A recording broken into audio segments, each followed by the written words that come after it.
This is my she has a Facebook page. Anyway, this is the Brony Chronicles panel. How many of you know what the Brony Chronicles is? Yeah. Okay, that's a small amount. So, what I was planning on doing is that I was going to show a little bit of it for people who don't know what it is. But I guess I'll explain what it is right now. Brony Chronicles is a documentary that started out as a collaboration between myself and Saberspark. But then it started to grow and started to be this like really big collaboration between a lot of video editors and musicians and all kinds of people. And then we did like interviews at BronyCon, Evergreen Northwest, and Caroline Gardens. And then we like started to imagine how it would be put together. And we didn't finish the first part until June of this year. Originally, we had planned to have it out in September last year, but that didn't work out because like our ideas just kept growing a bit. And we're still currently working on part 2. We were hoping to get part 2 out a little bit closer to part 1, but we had to like revamp it a little bit. Anyway, the first part is about basically how the show came about and how the fandom arose because of it. So that's what I was going to show is the first like I guess 15 minutes of the documentary, and then I would take a Q&A. So right now we're just waiting on audio. And if I have enough time, I'll show a little bit of what we've been working on for part 2 that we sort of like came up with and then kind of scrapped that we may use, we may not use, we might put in like bonus stuff. So right now I'm just waiting for audio. Any questions so far? Where's Saber? Saber couldn't make it because he has a job now. Oh man. Yeah, he no longer works as a lifeguard. Now he has a job at a company called Rico, and I may have him call in. This is starting a little bit later than I thought, so he may be able to call in. But if he calls me, I'll put him on Skype, and then we can like both answer your questions.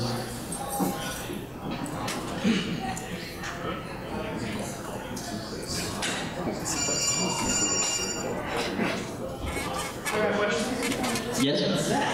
This comes across as kind of a devil's advocate question, but just kind of ask it to me so I can just answer other friends who may ask this question. Yeah. Why would I want to watch Brony Chronicles as opposed to Brony Chronicles already out? The thing is that our documentary is like very different from theirs in the fact that we go over the beginning of the franchise, the show, and how the fandom sort of arose. And there's a lot of things that we talk about that they don't talk about, and there's a lot of stuff that they talk about. Oh, hold on. What? No, wait.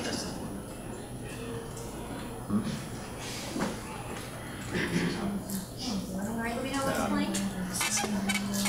It's no. Well, let me know what's playing. Oh. Is it on? Yeah, it's on right now. Right. Oh, you're trying to get sound anyway. I'll talk to you. I know this feels so bad. I know this feels. I know, but excluding everyone but necessarily not like using the Oh, yeah, this one is not. Hold on.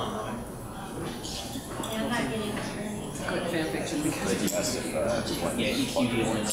they penalize you for stylistic choices. And that looks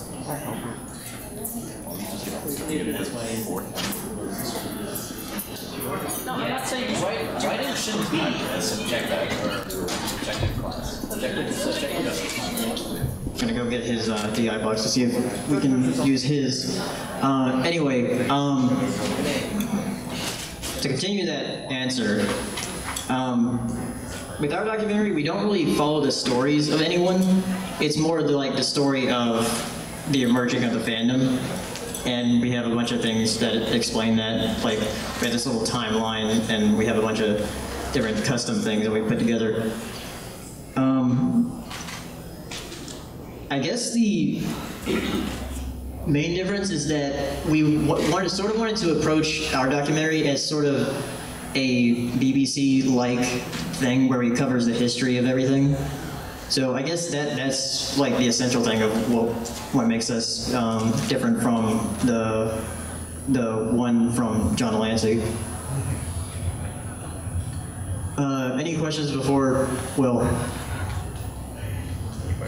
we get sound? Anyway, yes? What are your thoughts on the new Brony documentary that is going to come out with? Oh, the one by Brent Hodge with Ashley Ball. Yeah, I'm really interested to see that because it's from her perspective, which I thought that's what we were going to get with the John Delancey one, which there was only like a couple interviews with him in that documentary. But I think this one's going to follow like Ashley Ball into like all of her Hey Ocean concerts and how she interacted with Bronies there. And I know that Saber is actually in that one because he was interviewed by Brent Hodge in Atlanta along with Silva Hound and a bunch of other people. So I think it's going to be interesting. Yes? Do you think any documentaries about Bronies will air on TV like on the History Channel? Possibly. I know that the Brent Hodge documentary probably will because, well, at least in Canada, since that's where he's making it. We are in talks about possibly getting ours out on PBS or something like that. And I think the official one, it might end up on TV at some point. So I think like the bigger ones probably will at some point in the future. Any other questions? I just got a text from possibly Saber.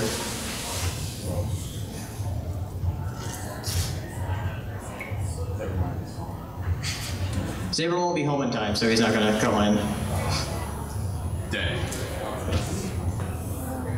Well, the thing is that we can't get the sound right now, so you can only hear him on the laptop speaker if we did.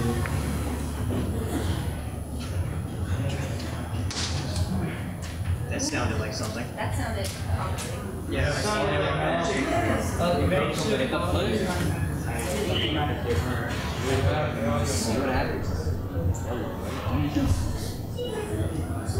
Hashtag yellow sweats in that.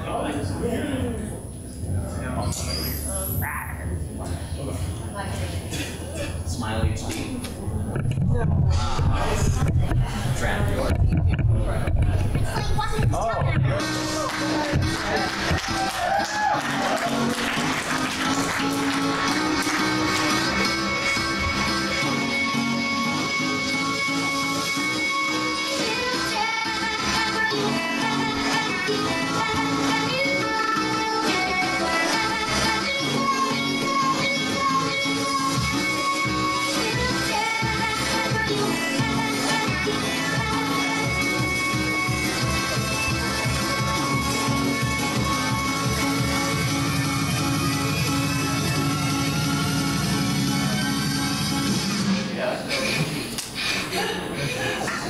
It's a work in progress.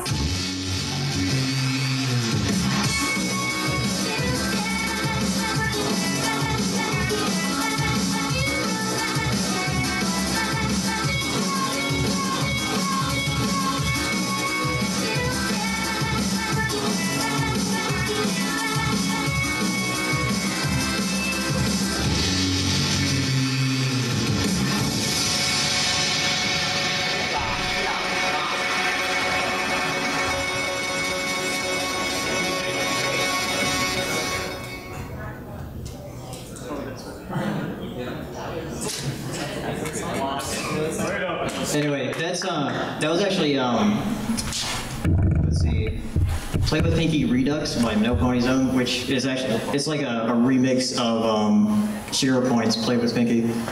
Shiro Point is actually one of our video editors that's for the documentary.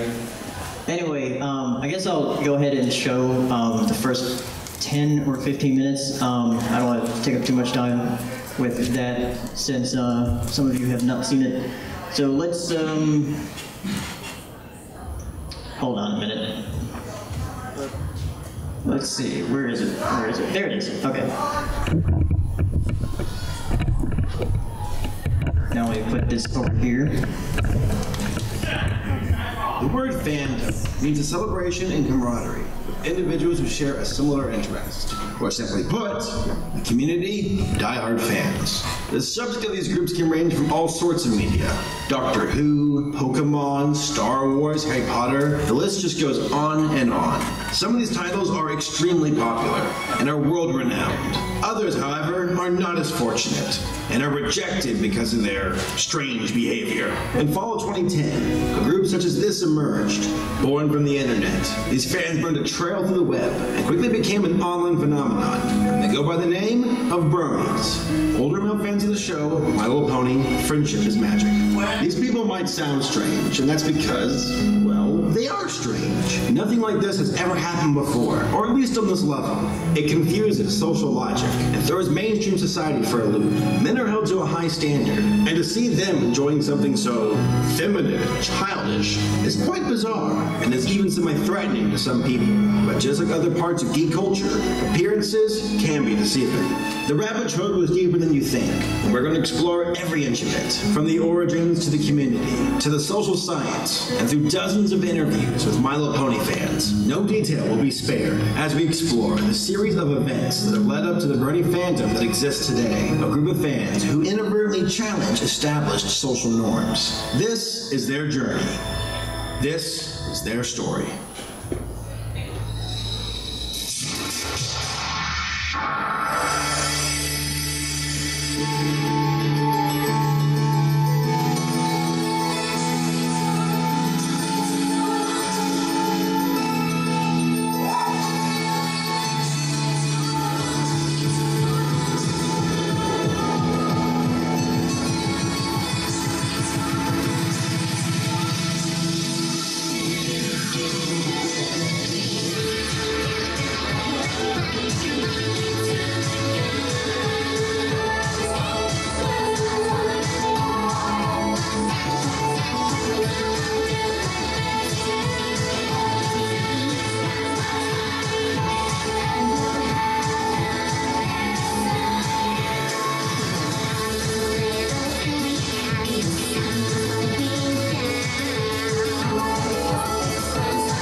The beginning of our tale is one that dates all the way back to the early 1920s, many decades before the My Little Pony franchise even existed.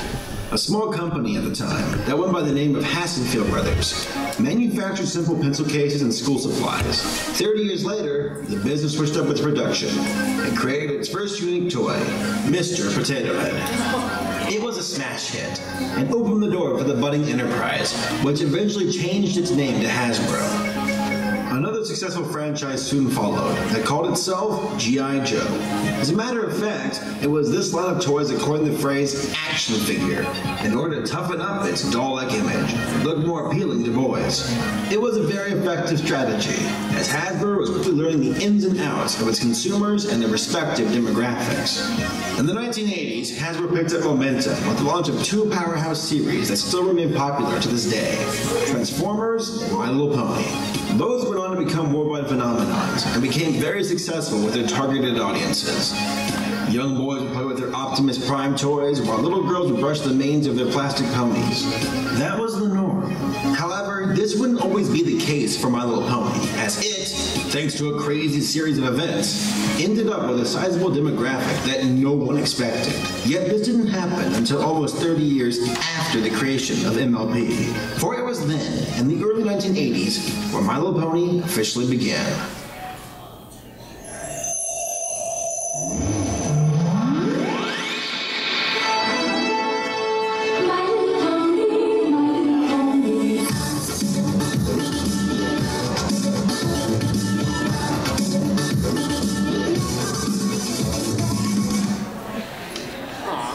The development of the franchise is all due to the initial idea and toy designs of Bonnie Zaccarel, the original creator of My Little Pony. Her inspiration for the series stems all the way back to her childhood, when she was just a little girl living in Japan.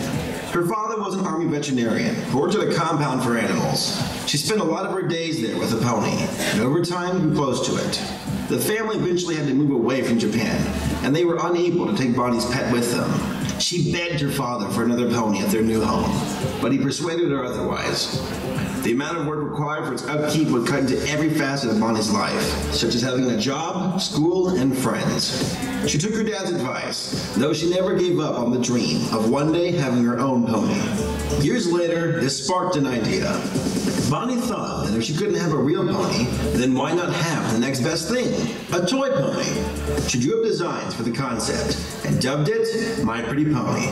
At first, the toys were bulky and had bland colors. Then again, Bonnie intended this, because that made the toys more accurate to actual ponies. After making some alterations that were suggested by Hasbro, the final product was complete. The title for the franchise was changed to My Little Pony. Hasbro approved and bought the rights to Bonnie's creation. It soon became a huge success and was extremely popular among young females everywhere.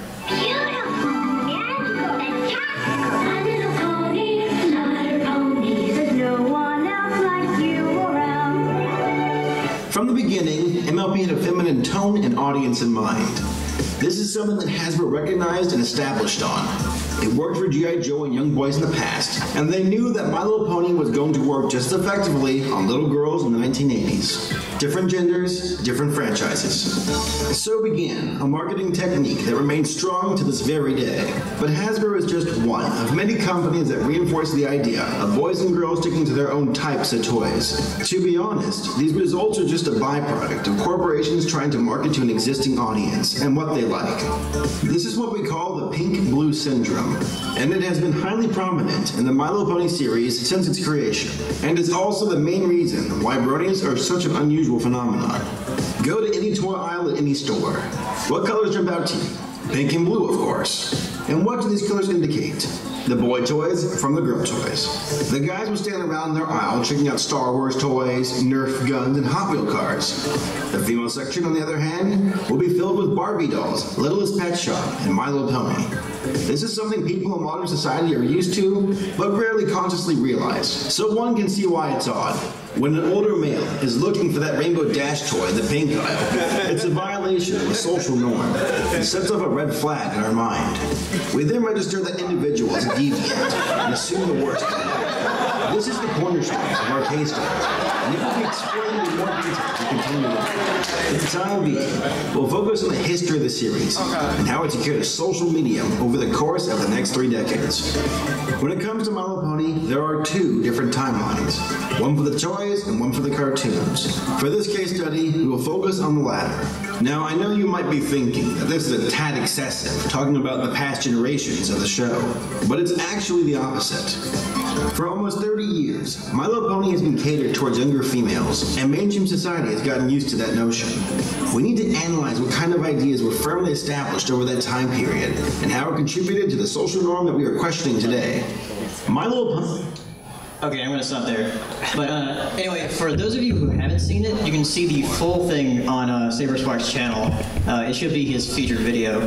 If not, you can just type in the Brony Chronicles on YouTube and it should show up. Recently we actually had a sort of a problem with the upload because currently Shout Factory is starting to take down videos that has anything from G4 in it. So, but we were able to get it back up because we did a dispute. But you should be able to find it. I'm probably going to upload it to other places if it does get taken down. So anyway, I think I'm going to show a little bit from part 2 that we haven't. We're not really going to use. Some of it we're probably going to use for bonus stuff, but we're just going to show. I'm just going to show a little bit title cards and one song that we had Psychosis do for us.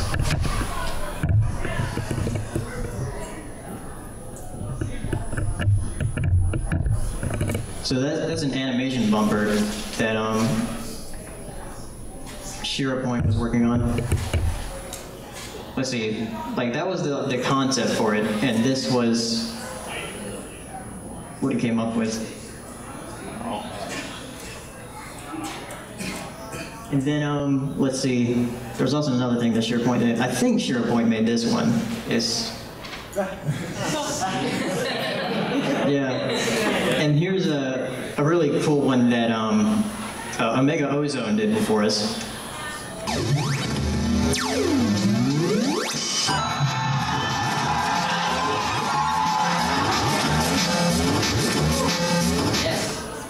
And the other thing, which we're probably not going to use for the intro, because we wanted to have a different intro for each part. Part 2 is all about fan content. Part 1 is about the history. As you saw, we put a timeline and stuff about that, where that's about the history of the franchise and the emerging of the fandom. The second part is all about fan content and conventions and all that. So what we did is that we asked Psychosis to put together a medley of, not medley, well, sort of a medley mashup of some really popular Brony music. So we put that together. So I guess I'll play that and then I'll go to Q&A.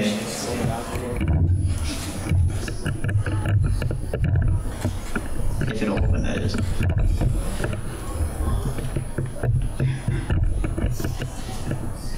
Talking through the dance jungle convention.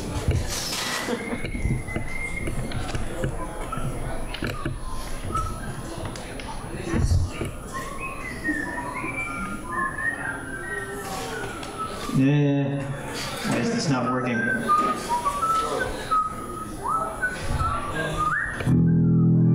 Okay, there we go. Yeah.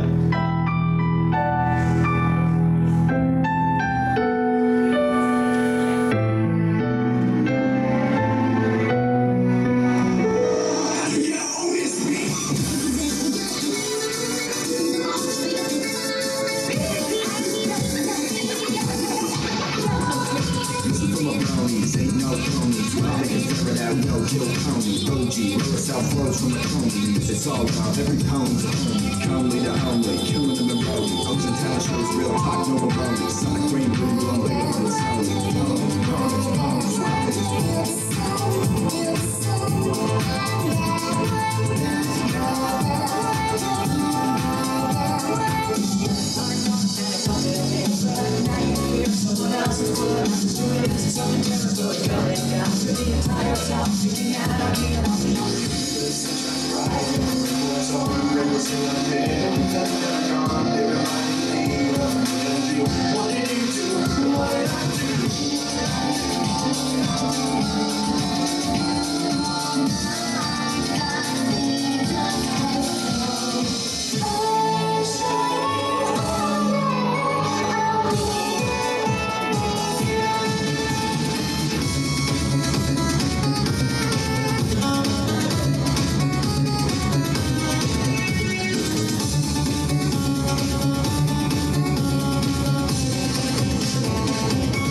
Alright, so, yeah, that was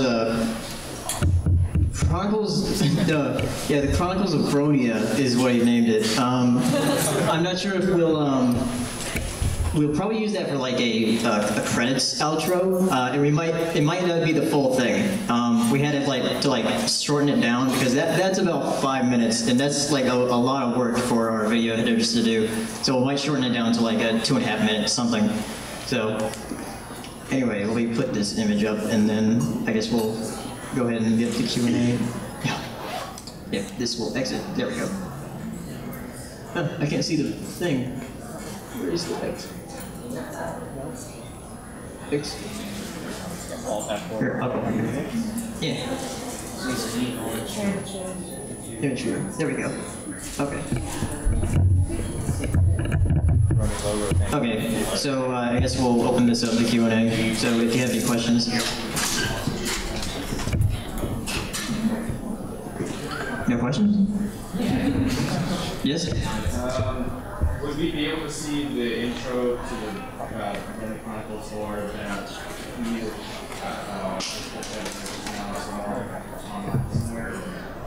This, I'll probably release this after we have part 2 out. So definitely and are you talking about the intro that we for part 1? Yes, the intro.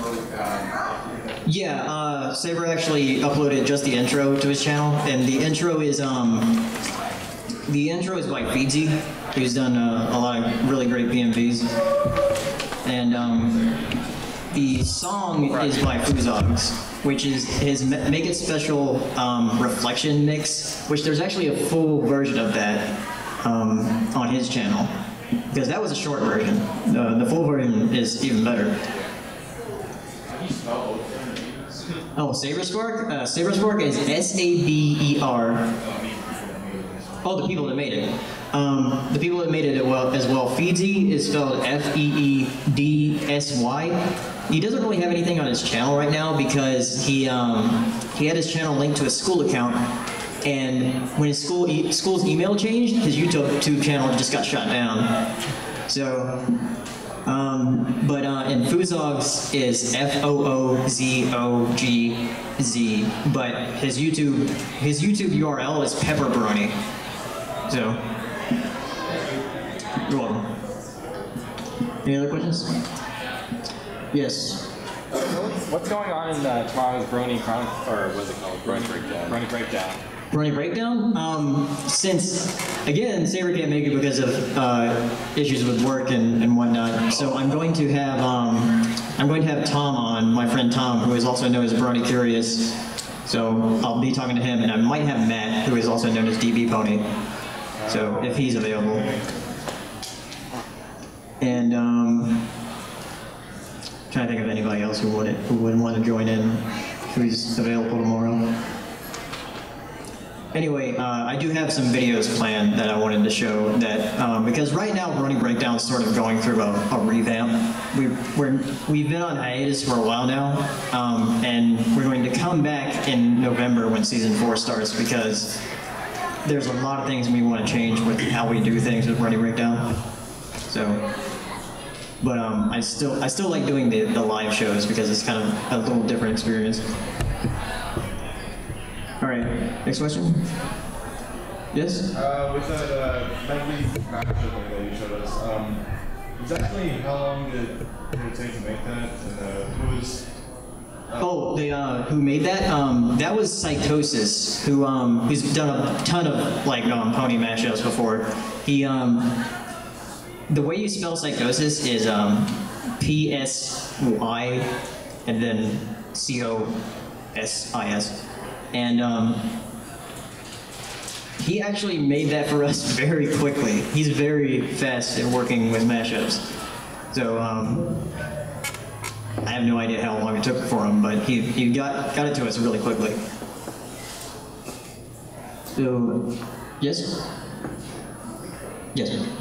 Overall, how much will it take to see a full, complete thing? And also, what are your thoughts of, again, Shout Factory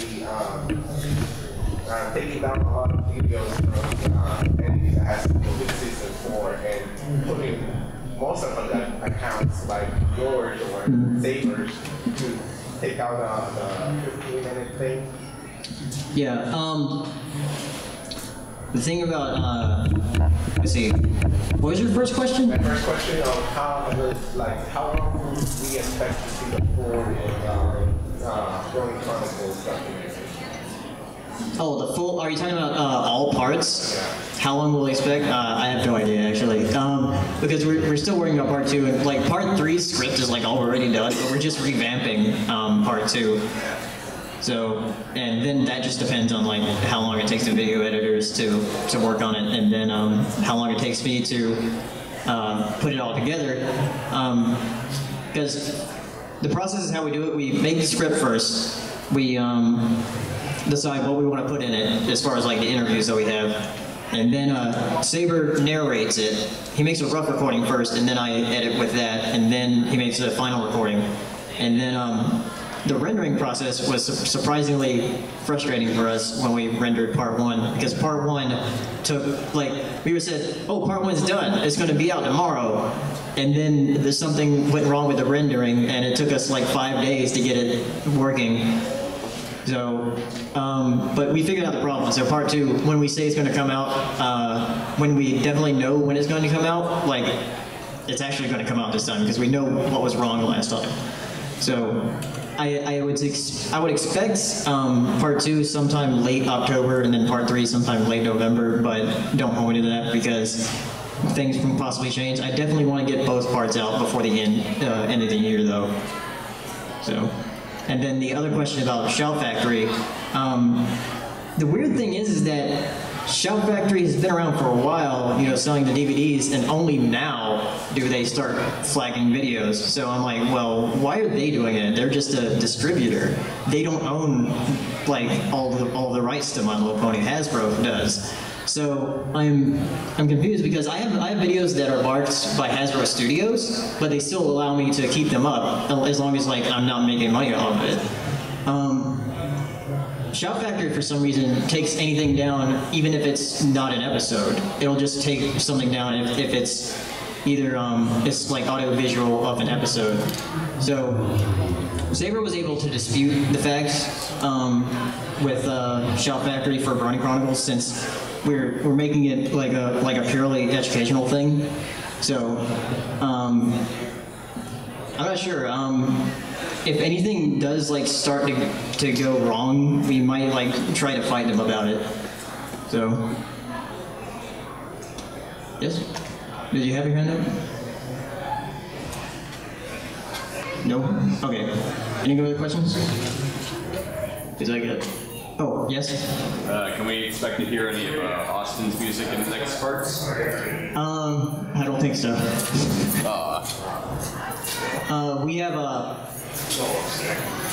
We have Mumble, and we're trying to get some other people to work with us, because we have Mumble, Foozogs.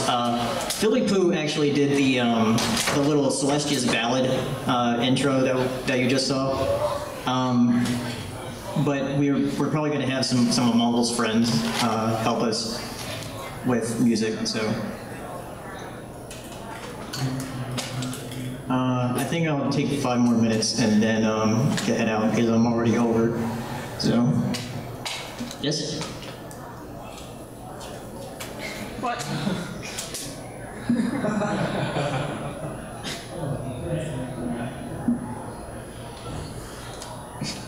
Okay, the question is, what is my reaction to Hasty leaving the fandom and making his videos private? I don't really have anything to say about that, but I think, I don't know, I mean, that's what he does. I mean, I'll do what I do. I probably will never make anything of mine private. If my video is blocked, like the Shout Factory thing, I mean, that's not my fault. But I mean, people just do what they do. I mean, I don't really think. I don't think. Anyway, the other thing was to thank me for continuing the top 10 songs for each month, because I'm starting to do that now. But the thing is that's the thing that surprised me about Shout Factory, because right before I was about to upload the top 10 songs for August, it said I didn't have 15-minute uploads anymore. So I couldn't, because my video was like 16 minutes, so I was like, I have to re-render it. And so I'm probably going to have top 10 on a separate channel from now on, so that way I could have like longer videos, and definitely for the end of the year when I do top 25 like Saber did last year. So anyway, yeah. Any other questions? Yes? When I subscribed to your channel a long time ago, I remember you left a comment thanking me subscribing. Yes. Was that actually you, or was that just like a... Yeah, that was me. I do it to every person I can. Sometimes it doesn't go through, so I'm sorry if you don't have one of those, and sometimes you don't have comments enabled. But I think the fact that I hate to keep going back to the Shout Factory thing, but I think I might make another channel at some point, and then if I transfer all of my subs that way, I'm not sure if I'm going to be able to thank everybody again.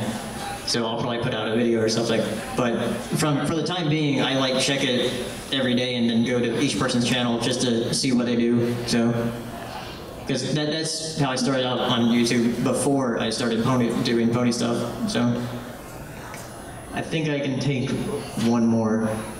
Yes? With this first documentary, kind of goes into social science, why? Yeah, well, the third part will actually go a lot more in depth about that. Have you gotten good reviews for people who don't really understand what Brony is all about? Yeah, so far we have.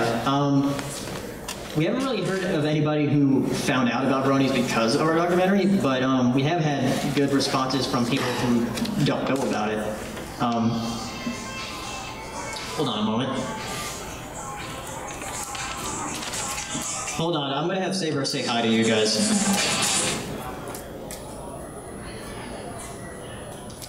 Hey, you there? Say hi to the audience.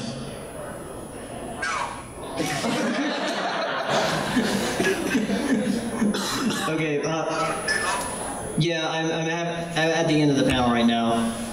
Actually.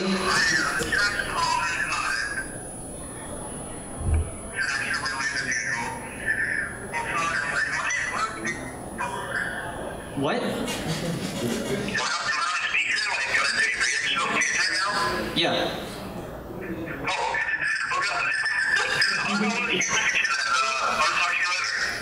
Okay, well, actually, I wanted to ask you a question because this just came up. Did you have anybody who has told you who has a good? What was the question again? Basically, somebody who doesn't understand this. Have you had a good review from somebody like it can be eye-opening? Okay, yeah. Have you had anybody who doesn't understand bronies or doesn't know about it?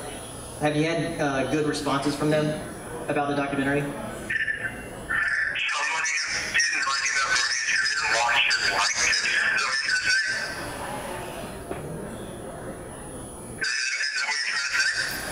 I think.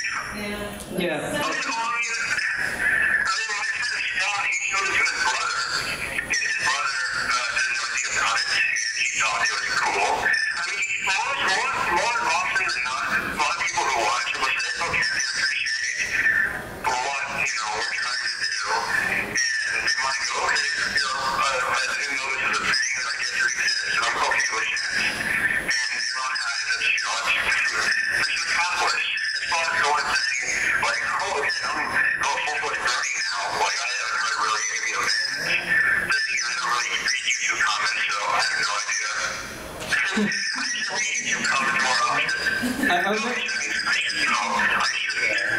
I remember, like, when we first released it, we were looking at comments as they were coming in.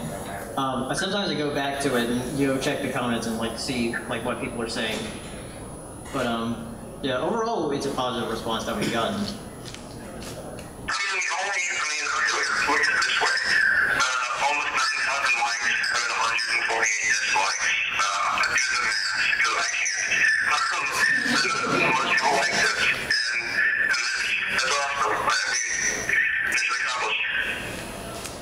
Yeah, alright, I'll call you back, Saber. Alright, tell them bye. Bye! I think that was the... Okay. Anyway, does that answer your question? Yeah, I would like to see basically these documentaries bridge and understanding between people. Yeah, that's what we were trying to do with this one. I would like to, I would possibly probably find some people to watch it and see what their reaction is. Yeah. Like, hopefully, like a little bit more empathy towards the community. That's what I would like to see, basically. Okay. Yeah. All right. So I'm going over a little bit, so I think I'll end it now. So tomorrow I'm doing the Brony Breakdown panel, so it's in the same room, same time. So I'll see you guys tomorrow, I guess, and around the con.